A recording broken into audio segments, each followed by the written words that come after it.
I never thought I'd be one of those mothers struggling on the subway during rush hour, but there I was, surrounded by strangers who couldn't hide their stares and judgment.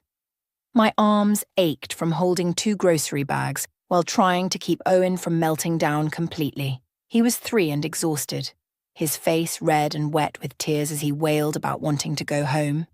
Lily, my 5-year-old, kept tugging at my jacket, asking the same question over and over. "Mommy, why can't we just drive? My feet hurt." I didn't have a good answer for her. How do you explain to a kindergartner that the car her grandfather bought specifically for her safety was sitting in someone else's driveway? How do you tell your children that their own father decided you didn't deserve it? The subway lurched, and I nearly lost my balance. A woman beside me caught one of my grocery bags before it hit the floor, giving me a sympathetic smile that somehow made me feel worse. I mumbled a thank you and tried to soothe Owen by bouncing him slightly, but my arms were shaking from the weight of everything. The bags, my son, the crushing exhaustion that had become my constant companion these past 3 weeks. This wasn't how things were supposed to be. 2 years ago, when my dad gave me that beautiful silver SUV, he'd looked me straight in the eye and said, "This is for you and my grandbabies. I don't want you worrying about breaking down on some highway with those kids in the car." He'd worked so hard to build his construction business from nothing, and when he finally had the money to help me, he did it without hesitation. That car represented more than transportation. It was his way of making sure we were safe. Now it was gone, and I felt like I'd somehow failed him by letting it happen. "Mommy, that man is looking at us," Lily whispered, pressing closer to my leg. I glanced up, ready to give whoever it was a tired smile to acknowledge the disturbance we were causing, and my heart stopped. "Jessica?" It was my dad's voice cutting through the noise of the moving train, the crying, the general chaos of evening commuters trying to get home. I looked up, and there he was, Robert Monroe, still in his work boots and dusty jeans from whatever construction site he'd been overseeing that day. His face showed complete confusion as he took in the scene before him. "Dad?" My voice came out smaller than I intended. He moved through the crowded car with the confidence of someone who'd spent his life navigating difficult situations. When he reached us, his eyes swept over everything, the grocery bags, Owen's tear-stained face, Lily clinging to my leg, the exhaustion I knew was written all over my face. "Why aren't you using the car I gave you?" It wasn't an accusation. He genuinely didn't understand. In his mind, there was a perfectly good vehicle sitting somewhere, ready to prevent exactly this situation. The question was so simple, so logical, that it somehow broke through every defense I'd built up over the past 3 weeks. My eyes filled with tears before I could stop them. "Trevor and his sisters took it," I whispered, not wanting Lily to hear the tremor in my voice. Dad's expression shifted from confusion to something else, something sharp and focused. He bent down and scooped Owen up without asking, and my son immediately stopped crying, resting his head on his grandfather's shoulder. The relief in my arms was instant, but the weight in my chest only grew heavier. "What do you mean? Took it?" Dad's voice was calm, but I knew that tone. It was the same one he used when a contractor tried to cheat him, or when someone on a job site did something dangerous. It was the voice that preceded action. I couldn't explain it here, not surrounded by strangers, not with Lily listening to every word. I just shook my head, and more tears spilled over. "Don't worry," Dad said, and there was something in those 2 words that made me believe him. He shifted Owen to one arm and took both grocery bags with the other like they weighed nothing. "What's your stop?" "Belmont Avenue, but Dad, We're getting off at Belmont then." The next few minutes passed in a blur. Lily held my hand and kept looking up at her grandfather carrying her baby brother, probably wondering why we'd never called him before, if he could make everything feel safer so quickly. When we emerged from the underground station into the evening air, Dad led us to his pickup truck parked nearby. "Were you coming from a job site?" I asked, trying to make normal conversation, trying to pretend this was a pleasant surprise and not a complete disaster. "Meeting with a developer about a new project," he said, opening the back door of his extended cab and securing Owen into the booster seat he kept there for exactly these situations. He'd always been prepared for his grandchildren, always thinking ahead. Lucky thing I took the subway instead of driving. But as he helped Lily into her seat, I saw his jaw was tight. This wasn't luck to him. This was something else entirely. Once the kids were settled, he turned to me. "Get in. We need to talk." I climbed into the passenger seat and the familiar smell of sawdust and coffee surrounded me. How many times had I ridden in this truck growing up? How many times had Dad picked me up from school, from failed dates, from mistakes I'd made? And here I was again, needing him to rescue me, except this time I'd brought 2 innocent kids into my mess. He didn't start the engine. Instead, he turned to face me fully and I saw something in his eyes I'd never seen before. Not anger exactly, but something colder and more dangerous. "How long has this been going on, Jessica?" 3 weeks, I admitted, my voice barely above a whisper. It started small. Amber said she needed to impress some clients, and her car wasn't nice enough. Trevor agreed to lend her mine before I could even say anything. Then it was supposed to be just one day, then a weekend. Then Nicole said her car was in the shop and needed it too, and suddenly it's been 3 weeks and you've been hauling my grandchildren on buses and subways with groceries. It wasn't a question. I tried to say no. The words tumbled out now, desperate and ashamed. I told Trevor I needed it, that the kids had doctor appointments and grocery shopping and Lily's ballet classes, but he said I was being selfish. He said family helps family. And then when I really put my foot down last week, when I demanded the keys back, I trailed off, remembering that night in my kitchen.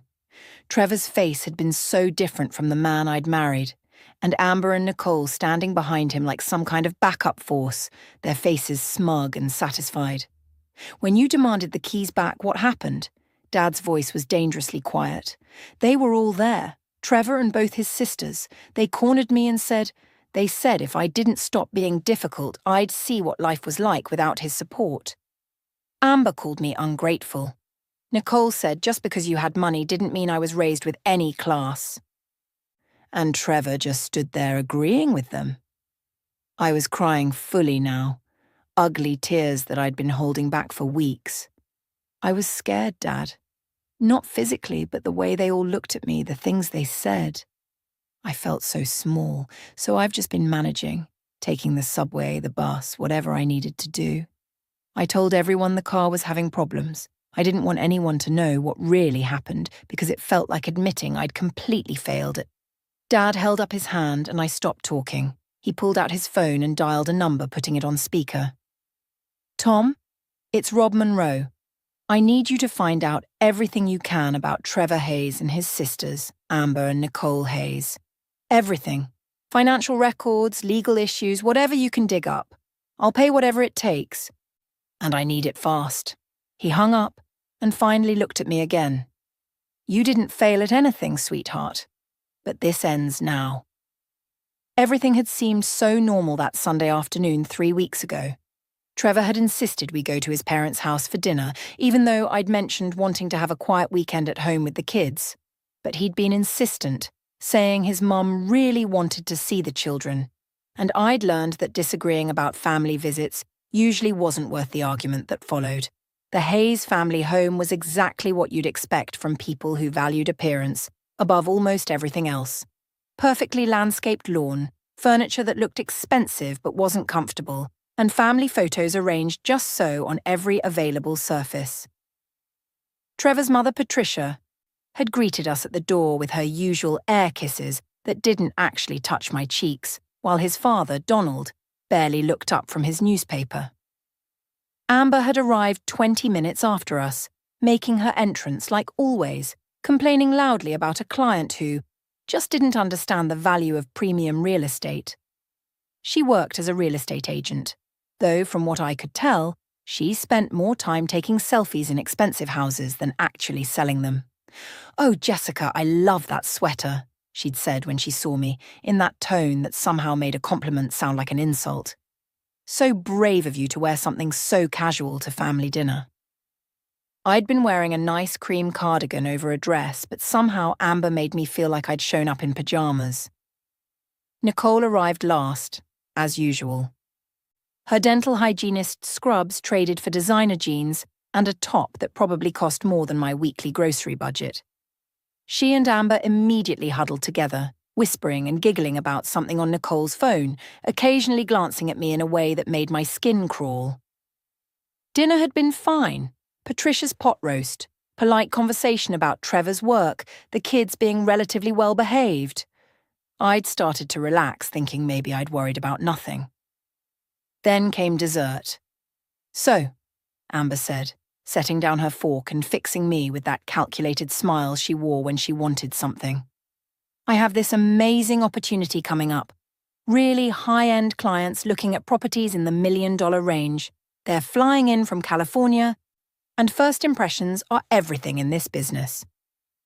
"That sounds exciting," I'd said, genuinely trying to be supportive. "The thing is," she continued, leaning forward like she was sharing a secret, "my car is just...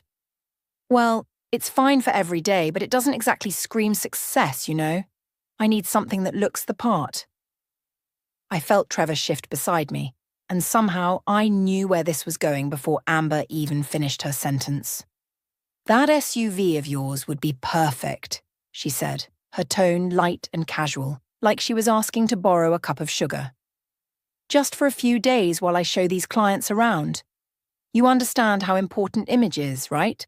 Every eye at the table turned to me. Patricia smiled encouragingly. Donald nodded like this was perfectly reasonable. Nicole watched with barely concealed amusement. "Oh, well, I started, but Trevor cut me off. "Of course she can use it," he said, his hand finding mine under the table and squeezing just a little too hard. "Family helps family, right, Jess?" It wasn't really a question. The kids have appointments this week, and I need to do grocery shopping, and Lily has ballet on Thursday. You can take my car," Nicole offered quickly, too quickly. "I'll just Uber to work for a few days. No big deal." Except Nicole's car was a tiny two-door coupe that didn't even have proper back seats, let alone space for 2 car seats and groceries. But everyone was looking at me like I was being difficult, like I was the unreasonable one for hesitating to hand over the vehicle my father had bought specifically for my children's safety. "That's so generous of you, Nicole," Patricia said warmly, then turned to me with expectation written all over her face. "Isn't that generous, Jessica?" I felt trapped, cornered by politeness and family expectations and Trevor's hand still gripping mine under the table. "Sure," I heard myself say. "Of course. Family helps family." Amber's smile turned triumphant. "You're the best, Jess. I'll take great care of it, I promise." That had been 3 weeks ago, and a few days had stretched and stretched like taffy being pulled.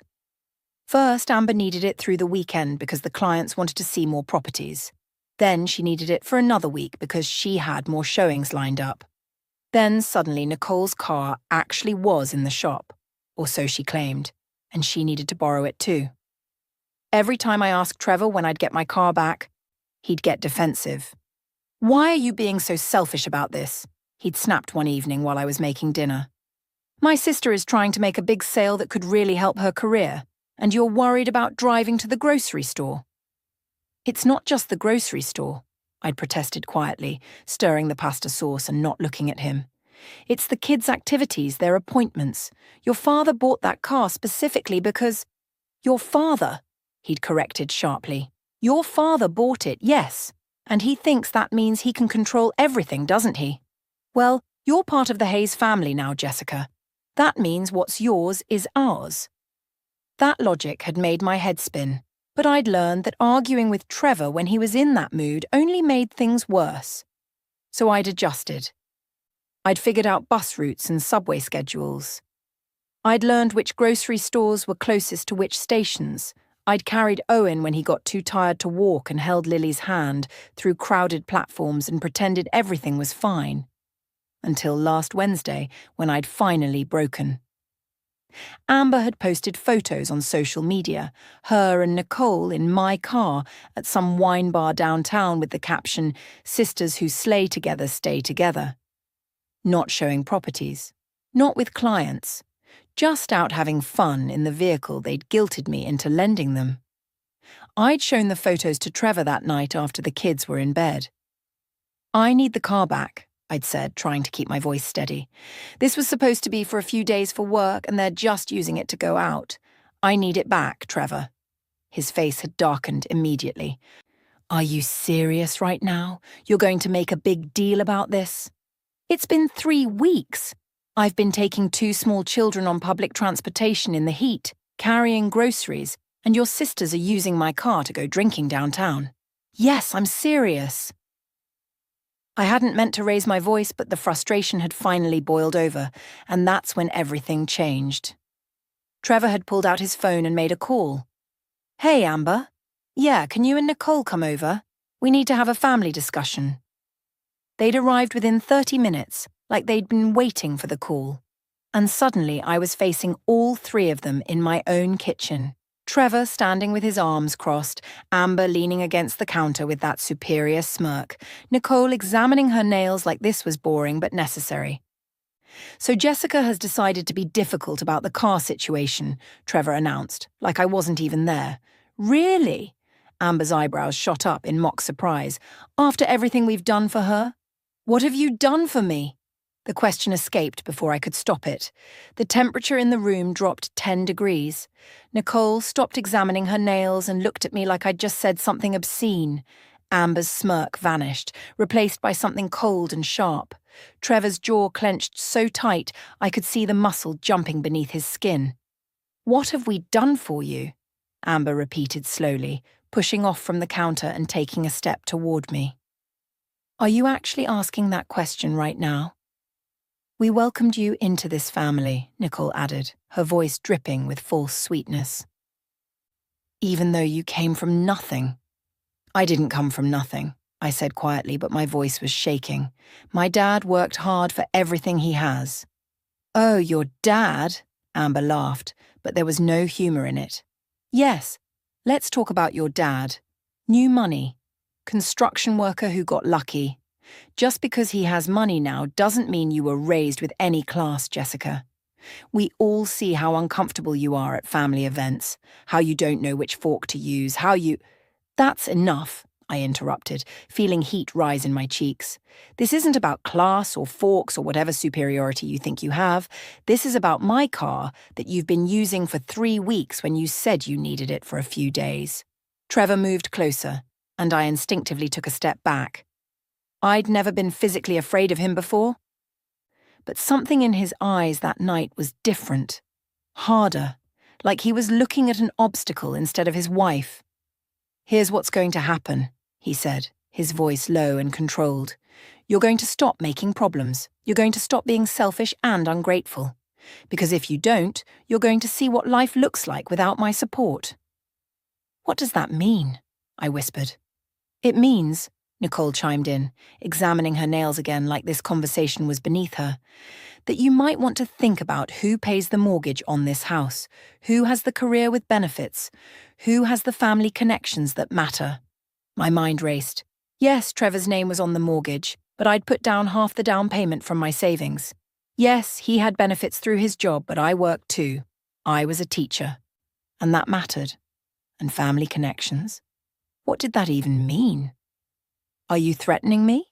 I asked, hating how small my voice sounded. "Nobody's threatening anyone," Amber said smoothly, but her smile was all teeth. "We're just helping you understand reality. You're part of this family now, which means what's yours is ours. That car? It might have been a gift from your daddy, but you're a Hayes now. Hayes family shares everything." "That's not how gifts work," I said weakly. "It's how family works," Trevor shot back. "Unless you don't want to be part of this family anymore. Is that what you're saying, Jessica? Because I can make that happen." The threat hung in the air like smoke. I looked at each of them, my husband and his sisters forming a united front against me in my own kitchen. And something inside me cracked. Not broke. Not yet, but cracked. A hairline fracture that would only get worse with pressure. I'd handed over the keys without another word. That had been a week ago, and I'd been drowning ever since. The shame of it was almost worse than the inconvenience.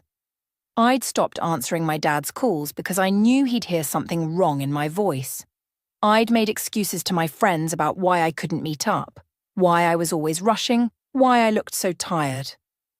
I told everyone the car was having mechanical problems, that it was in the shop, that I was managing fine. But I wasn't fine.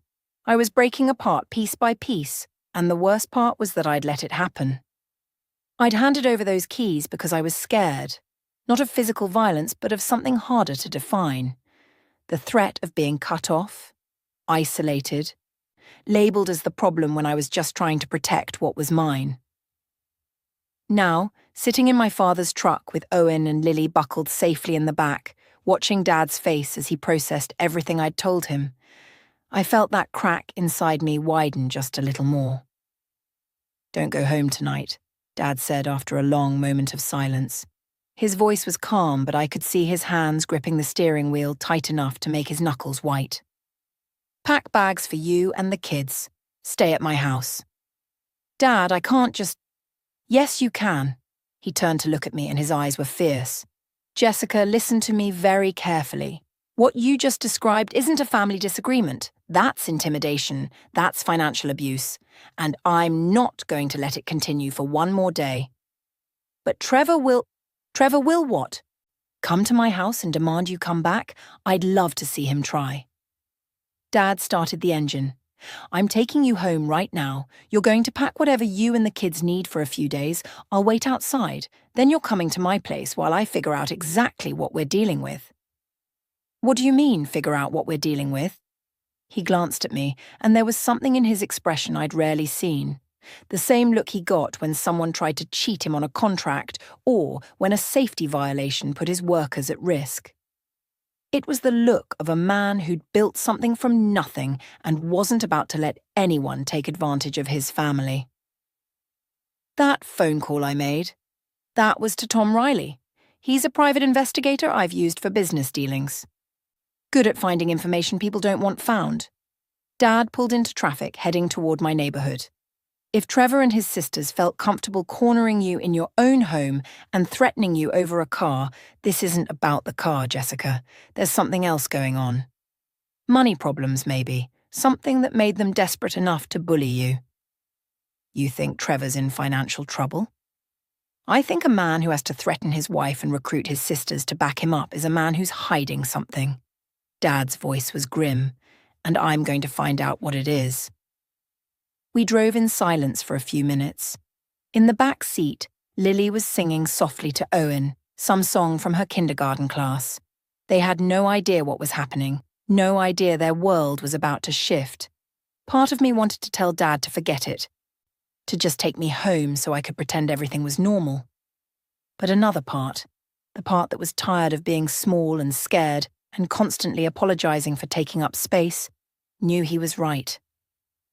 "What if I'm overreacting?" I asked quietly. "What if this is just normal family stuff and I'm being too sensitive like Trevor always says?" Dad reached over and took my hand. "Sweetheart, normal families don't threaten each other. Normal husbands don't corner their wives with backup. And normal people don't make you feel crazy for wanting to keep what's yours." He squeezed my hand gently. "Trust me on this. Something's very wrong, and we're going to find out what it is." As we pulled up to my house, I saw Trevor's car in the driveway, my stomach clenched with anxiety. But then I felt Dad's steady presence beside me and remembered. I wasn't alone anymore. I'd been seen. Finally, someone had seen what was happening and believed me without question. 10 minutes, Dad said. "Pack fast, I'll be right here." I nodded and got out of the truck, my heart pounding as I headed toward the front door. I'd barely gotten through the door with the kids when Trevor appeared from the living room, his face already twisted with suspicion. "Where have you been? I've been calling you for an hour." His eyes swept over me, then landed on the children. "Why didn't you answer your phone?" "We ran into my dad on the subway," I said, trying to keep my voice neutral. "He gave us a ride home. Trevor's expression shifted from suspicion to something darker. Your dad just happened to be on the subway? Yes, Trevor. People take the subway, even people who own construction companies. I moved past him toward the stairs, holding Lily's hand while Owen toddled beside me. I need to get the kids cleaned up for bed. It's only 7:30. They're tired. We had a long day. I kept walking, feeling his eyes boring into my back.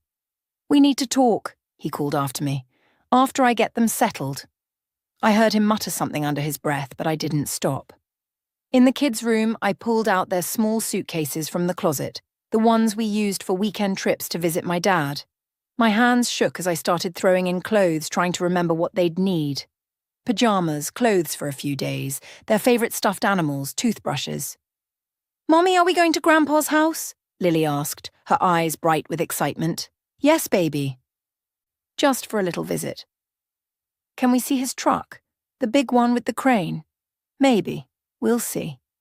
I kissed the top of her head and kept packing, my heart racing. I could hear Trevor moving around downstairs, his footsteps heavier than usual. Angry footsteps. Once the kids' bags were packed, I went to my bedroom and grabbed my own suitcase. Clothes, toiletries, my laptop, important documents. I grabbed my passport, birth certificates for the kids, our social security cards. Something told me to take anything I might need if I couldn't come back easily. That's when I saw it. Trevor's jacket was thrown over the chair by his dresser, and a piece of paper was sticking out of the pocket. I don't know what made me look. Maybe intuition. Maybe just the way it caught the light, but I pulled it out and felt my blood turn to ice. It was a bill of sale, a draft printed from someone's computer with blank spaces for signatures. But the vehicle information was already filled in. My SUV's make, model, year, and VIN number. The selling price, $18,000. My father had paid $32,000 for that car 2 years ago. I stood there staring at the paper and suddenly everything clicked into place. This wasn't about Amber needing to impress clients. This wasn't about Nicole's car being in the shop. This was about Trevor planning to sell my car, the car that wasn't even in his name, without telling me. "Jessica," Trevor's voice came from downstairs, sharp and impatient. "Are you coming down or what?" I folded the paper and shoved it in my pocket, then grabbed my suitcase and headed downstairs. Trevor was standing by the front door, blocking it, his arms crossed over his chest. "Where do you think you're going with those bags?" "The kids and I are staying at my dad's for a few days." "Like hell you are." He moved closer and I instinctively stepped back. "You're not taking my children anywhere." "They're my children too, Trevor, and we're just visiting my dad. It's not a big deal."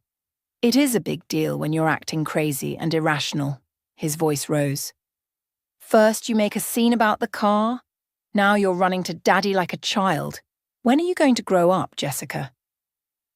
I felt the paper in my pocket like it was burning. I found the bill of sale. The colour drained from his face just for a second before the anger rushed back in. "You went through my things?" "It was sticking out of your pocket. You were planning to sell my car." "My car, Trevor. The one my father bought for me and the kids. The one that's in my name. Not yours. We're married. What's yours is mine. You said so yourself. Family shares everything." He was using Amber's words, her logic, and it made me feel sick. "That's not how it works. That car is titled solely in my name. Selling it without my permission is theft." Trevor laughed, but it was harsh and bitter. "You're going to call me a thief? After everything I've done for you? After I gave you this house, this life? I helped pay for this house. I work too, Trevor. I contribute. You're a teacher. You make what, $35,000 a year? That's barely enough to cover groceries," he sneered, and I saw his sisters in that expression. "Without me, you'd be living in some apartment somewhere, struggling to make rent." Behind me, I heard Lily start to cry softly. She'd come to the top of the stairs and was watching us fight. Owen was beside her, his thumb in his mouth, his eyes wide and scared. "Stop it," I said quietly, gesturing to the kids. "Just stop. I'll stop when you put those bags away and start acting like a wife instead of a spoiled brat who runs to Daddy every time things don't go her way." There was a knock at the door. hard, authoritative. Trevor and I both froze. "That's my dad," I said. "He's waiting for us. Tell him to leave." "No." The knock came again, louder this time. Trevor's face went red. "If you walk out that door with those kids, don't bother coming back, you hear me? You want to choose your daddy over your husband, fine. But don't expect me to be here when you decide to come crawling back." I looked at him, really looked at him, and wondered when he'd become this person. Or had he always been this way, and I'd just been too desperate to be loved to notice? "I'm not choosing between anyone," I said quietly. "I'm choosing to not be threatened in my own home. I'm choosing to not have my things stolen. I'm choosing to protect my children from watching their father bully their mother." I walked past him to the stairs and scooped up Owen, taking Lily's hand. Trevor didn't try to stop me physically, but his voice followed us as I grabbed our bags. "You're making the biggest mistake of your life, Jessica. The biggest mistake." I opened the door and there was my dad, his expression calm but his eyes sharp and assessing. He took Owen from my arms and picked up the bags without a word. "Hi, Grandpa," Lily said, her voice still shaky from crying. "Hi, sweetheart. Ready for a sleepover at my house?" She nodded, wiping her eyes. I didn't look back at Trevor as we walked to the truck. I couldn't. If I looked back, I might lose my nerve. I might remember all the good times, all the reasons I'd fallen in love with him, all the promises he'd made about the life we'd build together. But those promises had been built on sand, and now the tide was coming in. Dad secured the kids in their car seats, then turned to me. "You okay?" I pulled out the bill of sale and handed it to him. He read it quickly, his jaw tightening with each line. He was going to sell it, I whispered, for $18,000. Half what you paid for it. Dad folded the paper carefully and put it in his pocket. "Get in the truck, sweetheart." "What are you going to do?" He looked at me, and I saw something in his eyes that was both comforting and terrifying, the absolute certainty of a man who'd made a decision and wouldn't be swayed. "I'm going to end this, tomorrow morning. But tonight you and the kids are safe. That's all that matters right now." As we drove away, I watched my house disappear in the side mirror and wondered if I'd ever feel safe there again. I barely slept that night. Dad had set us up in the guest room, the one he'd decorated years ago hoping we'd visit more often, with a double bed for me and a trundle that pulled out for the kids. Lily and Owen had fallen asleep quickly, exhausted from the emotional day. But I'd laid awake staring at the ceiling and wondering what tomorrow would bring. Around 6 a.m, I heard Dad moving around downstairs. The smell of coffee drifted up, and I finally gave up on sleep and went to find him. He was sitting at the kitchen table with his laptop, several printed documents spread out in front of him, his phone beside his coffee mug. He looked up when I entered and gestured to the coffee pot. "Tom worked fast," he said without preamble. "You're going to want to sit down for this." I poured myself a cup and sat across from him, my stomach churning with anxiety. Dad slid a document across the table. "Trevor's been gambling, online poker, sports betting. He's lost over $80,000 in the past 18 months. The number hit me like a physical blow.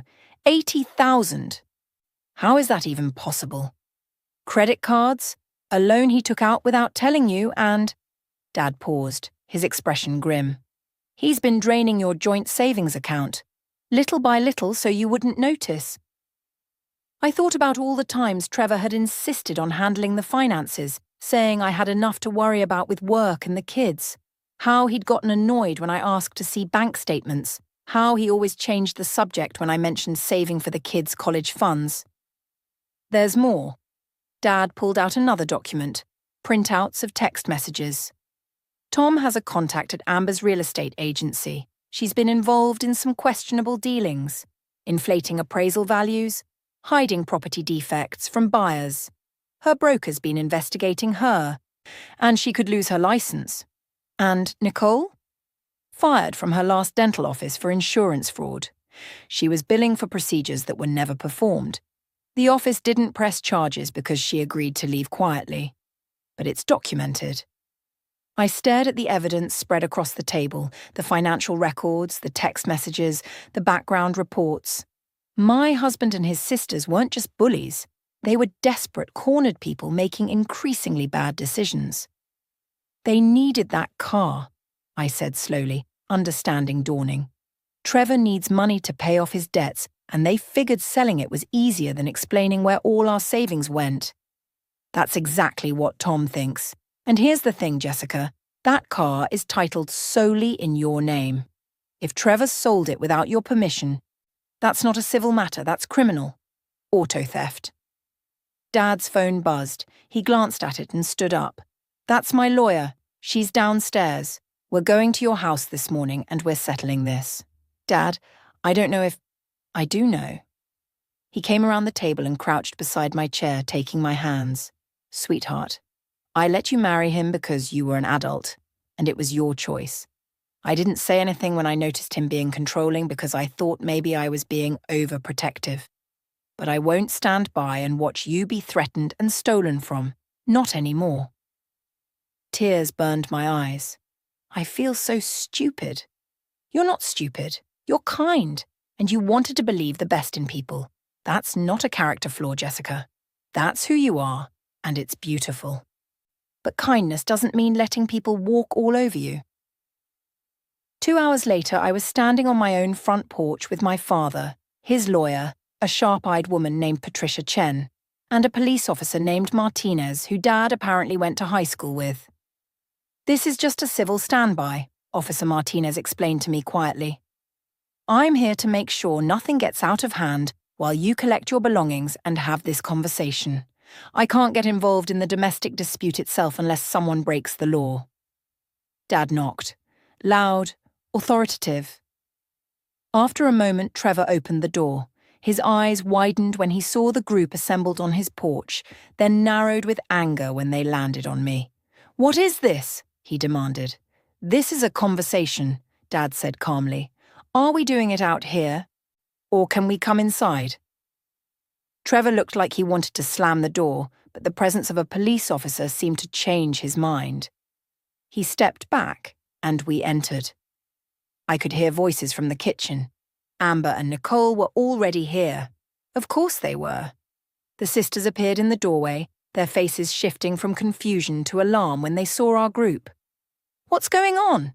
Amber demanded, but her voice had lost some of its usual confidence. Dad set his briefcase on the coffee table and opened it, pulling out the documents Tom had compiled. He laid them out one by one, like cards in a poker game. Trevor Hayes, $83,000 in gambling debts. Online poker, sports betting, casino visits charged to credit cards. He looked at Trevor, whose face had gone pale. Want to tell Jessica about that? Or should I continue? This is a private matter, Trevor said, but his voice shook. It stopped being private when you tried to steal and sell your wife's car to cover your debts. Dad pulled out the bill of sale I'd found. This vehicle is titled solely in Jessica's name. Selling it without her permission isn't a family disagreement. It's auto theft. A felony. Patricia Chen stepped forward, pulling out her own documents.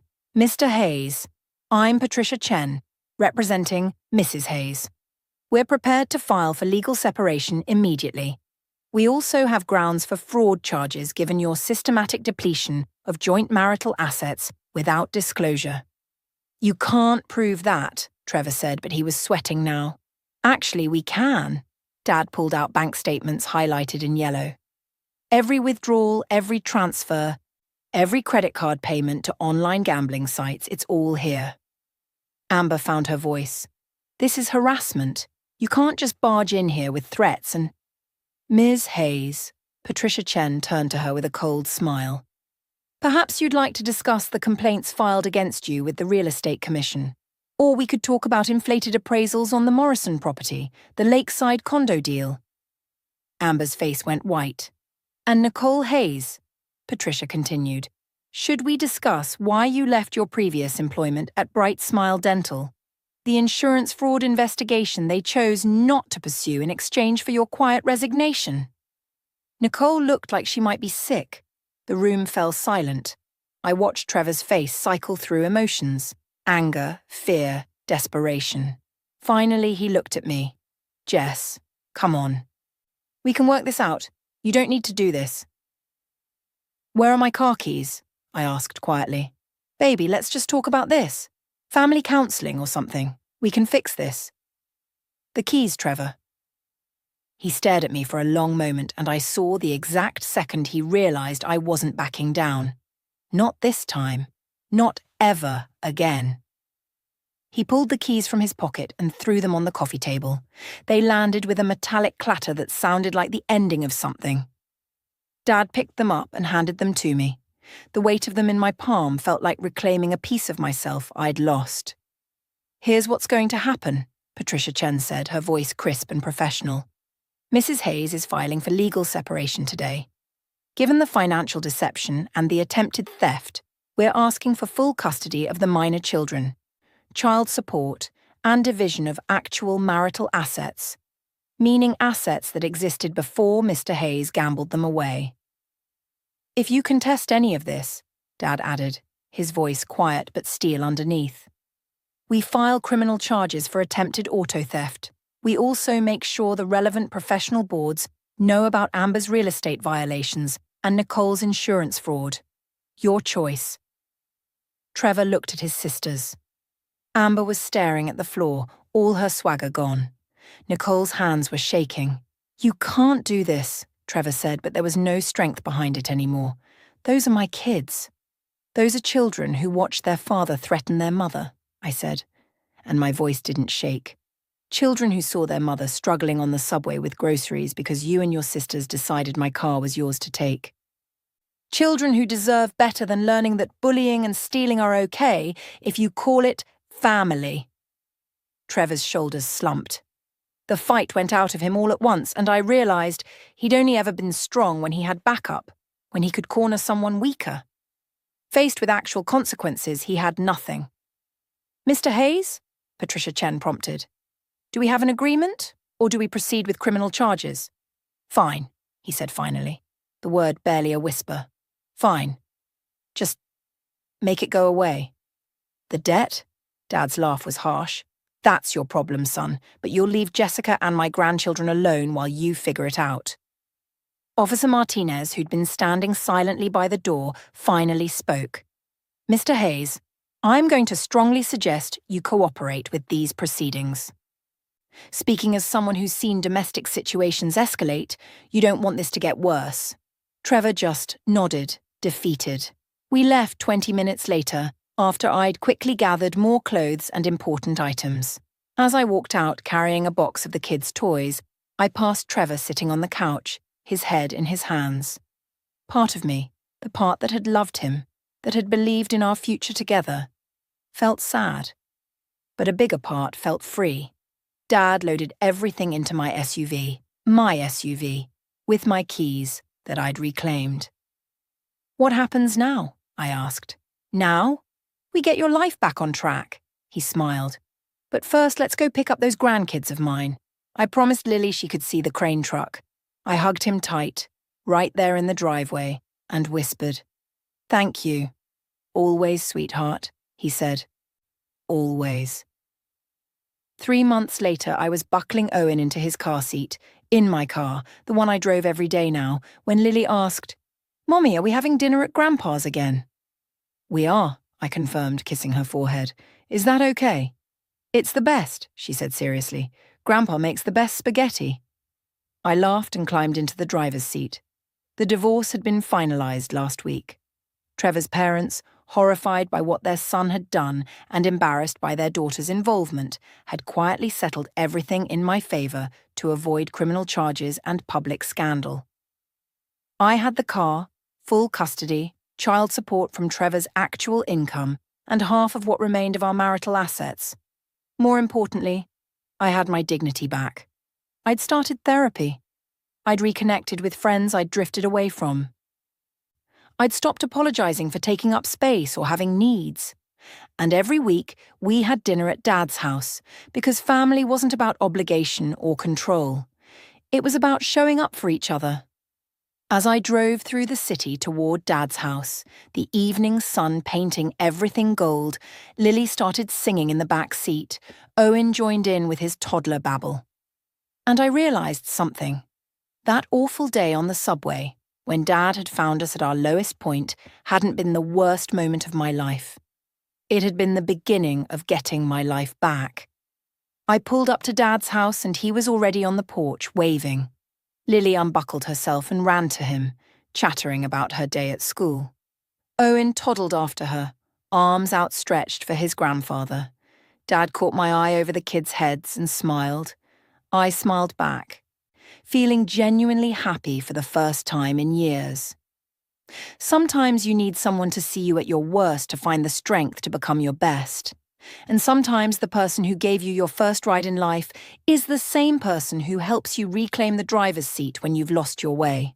I was driving my own life now, and I was never giving anyone else the keys again.